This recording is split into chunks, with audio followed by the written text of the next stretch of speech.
Greenland is the largest island on Earth, lying between the Arctic and Atlantic Oceans, suspended between North America and Europe.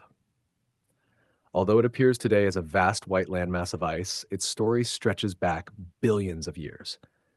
The rocks beneath Greenland are among the oldest on the planet, formed more than 3.8 billion years ago.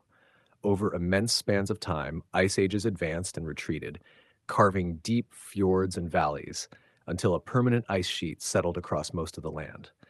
Today, around 80% of Greenland remains covered by ice, in places more than 3 kilometers thick. Despite its harsh appearance, Greenland has not always been empty. Humans first arrived more than 4,500 years ago, migrating eastward from what is now northern Canada. These early Arctic peoples lived along the coast, surviving through hunting seals, fishing, and following animal migrations. Over thousands of years, several different groups arrived and disappeared, likely driven by climate shifts and changes in available food. Eventually, around the end of the first millennium, the ancestors of today's Inuit reached Greenland, bringing with them advanced tools, dog sleds, and large skin boats that allowed them to thrive in one of the most extreme environments on Earth. Greenland entered European history in the late 10th century through Viking exploration.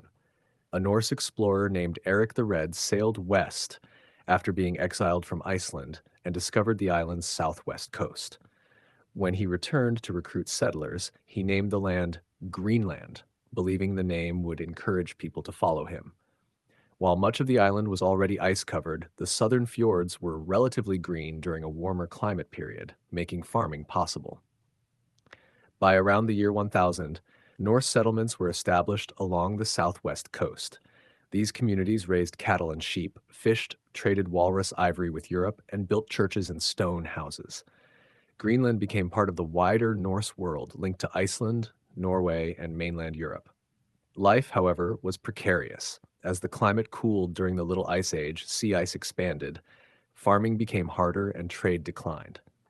Contact with Europe weakened, and by the 15th century, the Norse settlements vanished completely, leaving the Inuit as the sole inhabitants of the island. Although the Viking settlements disappeared, European claims over Greenland continued. The island remained associated with Norway and later passed under Danish control. In the early 18th century, Danish missionaries and traders returned, marking the beginning of continuous Danish administration. Over time, Greenland became a Danish colony and later an integrated part of the Danish state. For centuries, Greenlandic life remained largely coastal and traditional. Communities were shaped by the rhythms of ice, sea, and seasonal hunting. Kayaks, sled dogs, and communal living were essential for survival. Storytelling, carving, and oral tradition preserved history and knowledge across generations. Even as Danish influence grew, Inuit culture remained deeply tied to the land and sea, though it was increasingly affected by European systems of trade, religion, and governance. In the 20th century, Greenland's global importance changed dramatically. During the Second World War, its position made it strategically vital for weather forecasting and transatlantic aviation.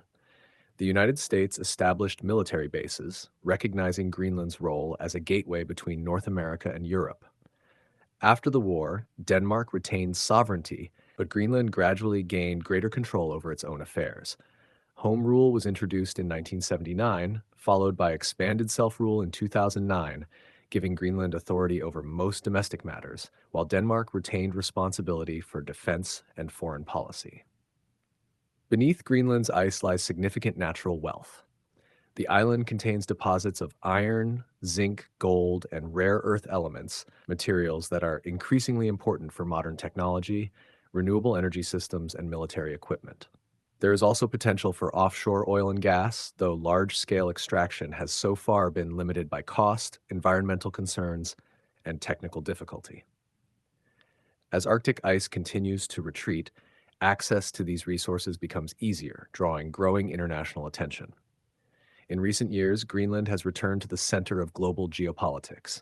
The United States government has openly expressed interest in strengthening its relationship with Greenland, driven by military strategy, Arctic shipping routes, and access to critical minerals. While the idea of purchasing Greenland was firmly rejected, the attention highlighted a deeper reality.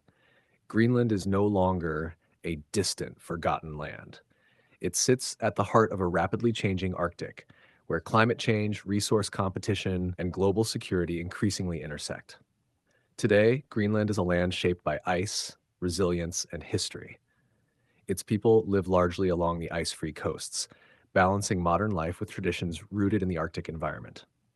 Once named to attract Viking farmers, Greenland now attracts the interest of world powers for entirely different reasons. As the ice melts and the Arctic opens, Greenland's future may become one of the most important chapters in its long and frozen story. Thank you for listening.